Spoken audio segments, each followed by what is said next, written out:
Bonjour à vous, investisseurs, futurs investisseurs immobiliers, j'espère que vous allez bien. On se retrouve dans cette vidéo pour parler des arnaques dans l'immobilier. Vous vous doutez bien que quand il y a de l'argent à se faire, des arnaqueurs sont toujours présents pour essayer de vous prendre de l'argent. Et aujourd'hui, nous allons parler des arnaques dans l'immobilier. Si vous ne me connaissez pas encore, je m'appelle Charles Lenoble, je suis investisseur et formateur en investissement immobilier. Si vous êtes intéressé par l'immobilier, n'hésitez pas à cliquer sur le petit bouton s'abonner et sur la petite cloche pour recevoir une notification à chaque nouvelle vidéo. Ma formation complètement gratuite dans la description pour apprendre à comment investir dans l'immobilier. Alors, quelles sont les arnaques dans l'immobilier? La première des arnaques, ça va être l'arnaque pour moi sur les mots.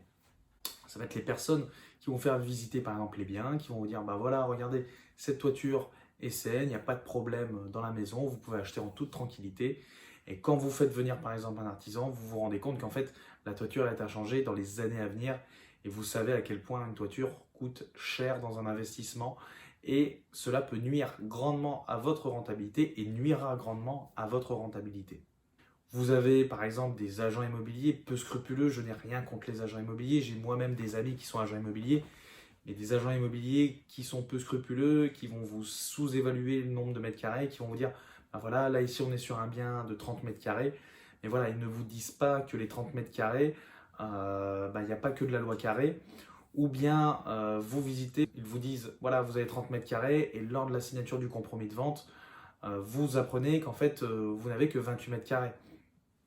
2 mètres carrés, ça fait quand même beaucoup. Moi, je suis dans une ville, j'investis dans un secteur où on est entre 4 et 5 000 euros du mètre carré sur les petites surfaces. Voilà, 2 mètres carrés, ça fait 10 000 euros de différence. Donc, jouer sur les mots, c'est aussi pour moi une arnaque. Des personnes qui vont vous surévaluer des loyers, par exemple, voilà, vous pourrez louer 700 euros alors qu'il va être très dur de louer à 600 euros. Vous avez dû, si vous cherchez déjà un petit peu dans l'immobilier, des annonces où il y est écrit spécial investisseur, mais vous savez très bien que ceci n'est pas du tout pour les investisseurs, car de très faible rentabilité. Donc voilà, jouer sur les mots, c'est vraiment quelque chose qui peut vous faire perdre de l'argent, ces personnes qui jouent sur les mots. Donc faites très attention à ceci. Deuxième point, ça sera les dopages de rentabilité. Souvent, vous allez avoir des personnes qui vont doper votre rentabilité, donc qui vont vous dire ah bah voilà, vous avez une rentabilité de autant, mais derrière, elles prennent par exemple les charges des loyers qui ne sont pas du tout à prendre en compte dans la rentabilité parce qu'il s'agit de charges, ou bien ces personnes ne vont pas mettre les frais de notaire qui sont dans votre investissement, qui comprennent votre investissement, ils ne vont pas le mettre dans la formule de calcul et vous vous retrouverez avec des rentabilités beaucoup plus hautes. Vous avez même encore pire, des personnes qui vous disent voilà, vous obtiendrez telle rentabilité en location saisonnière, en location courte durée, donc type Airbnb ou Booking. Donc vous obtiendrez des rentabilités qui seront assez grosses. Et derrière, vous aurez des biens qui seront souvent surévalués parce qu'on vous aura vendu cette grosse rentabilité. Alors que souvent, on va vous vendre cette rentabilité en comptant que ce bien est loué 28 jours sur 30, etc. Donc ce type de dopage de rentabilité peut nuire aussi à une personne qui souhaite investir dans l'immobilier. Le troisième des points, ça sera les vices cachés. Beaucoup de personnes qui essayent de rafistoler leur bien immobilier avant la revente. Donc lorsque vous rentrez dans un bien immobilier, que ça sent la peinture toute fraîche, voilà, limite ça colle encore au mur, c'est qu'il y a peut-être quelque chose derrière, peut-être des vices cachés. Moi, par exemple, j'ai déjà visité une fois un studio. Le studio était nickel, super prix. J'allais faire une offre d'achat directement. Et puis, je me suis dit, je sais pas, il y a quelque chose de louche. Et en cherchant un petit peu, en fait, cette personne avait caché un fissuromètre. Donc, si vous ne connaissez pas, lorsque vous avez une fissure qui commence à se faire dans un endroit, dans un mur, etc., à partir d'un moment où cette fissure commence à devenir dangereuse, on installe un fissuromètre. En fait, le fissuromètre, c'est ce qui va permettre de mesurer en fait la taille de la fissure et de vérifier dans le temps si celle-ci s'agrandit ou non et s'il y a des risques pour le bâtiment ou non. Et bien, ce fissuromètre était complètement caché et en fait, on m'avait complètement caché, c'était un vice caché, on m'avait caché que le bâtiment était actuellement en mouvement et qu'il y avait des fissures qui étaient en train de se créer dans la bâtisse. Donc faire très attention à ces vices cachés. Quatrième des points, ça sera de vérifier le cadastre. Le cadastre va vous permettre de vérifier en fait ce que vous achetez. vous allez avoir la délimitation des terrains.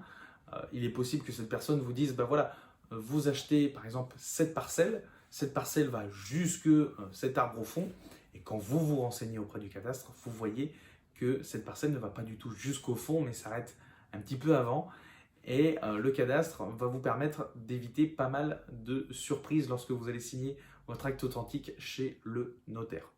Cinquième point, belle petite arnaque aussi, ça va être certains artisans. Certains artisans sont très connus pour faire ça. Alors, ils vont vous faire un devis pour vos travaux et vont vous demander un acompte. Alors, il y en a beaucoup qui vont vous demander par exemple 50% d'acompte.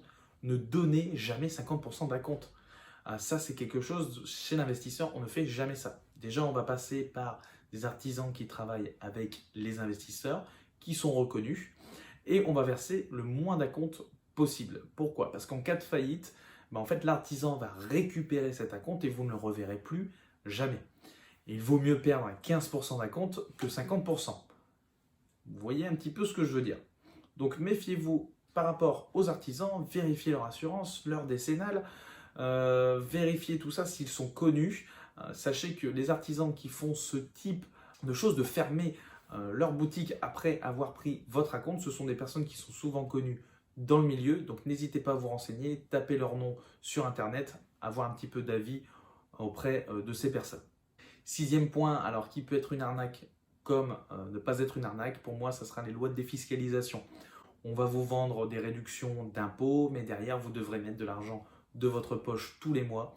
Vous allez acheter des biens au-dessus du prix du marché et lors de la revente, vous allez perdre plus d'argent sur la baisse du prix de votre bien que sur le gain d'impôt que vous allez pouvoir gagner. Donc les lois de défiscalisation, faites très attention. Ceci peut vous faire perdre beaucoup d'argent. Ne vous laissez pas manipuler par des personnes peu scrupuleuses. Et si vous voulez un conseil, lorsque vous allez vous renseigner sur une loi de défiscalisation, demandez à la personne qui vous vend ce projet si elle-même a un projet de défiscalisation. Si elle vous répond non, c'est qu'il y a sûrement un problème. Et le dernier des points, donc ça c'est pour ceux qui partent investir à l'étranger, je peux vous assurer, j'entends énormément d'histoires sur ça. Alors pour certains pays étrangers, il est possible d'acheter par exemple des biens immobiliers mais ne pas avoir le terrain, le foncier, donc on est propriétaire du terrain par exemple pendant 99 ans et il y a beaucoup d'arnaques qui se font dessus. Alors il y en a qui vont vous dire, bah voilà, vous achetez le terrain, mais vu que vous n'avez pas le droit d'avoir le foncier, ça doit être un local qui doit l'acheter. Ce qu'on va faire, vous allez me mettre sur l'acte authentique, vous payez, vous me mettez sur l'acte authentique, ça sera mon terrain, mais vous inquiétez pas, on va s'arranger ensemble. Et au final, vous vous retrouvez à payer un terrain à quelqu'un, un illustre inconnu, qui lui revend son terrain ou exploite votre appartement, votre maison à votre place. Ça, c'est quelque chose qui arrive souvent, donc faites très attention.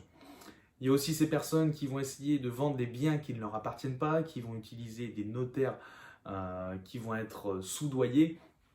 Ils vont essayer de récupérer des fonds d'un appartement ou d'une maison qui ne leur appartiennent pas.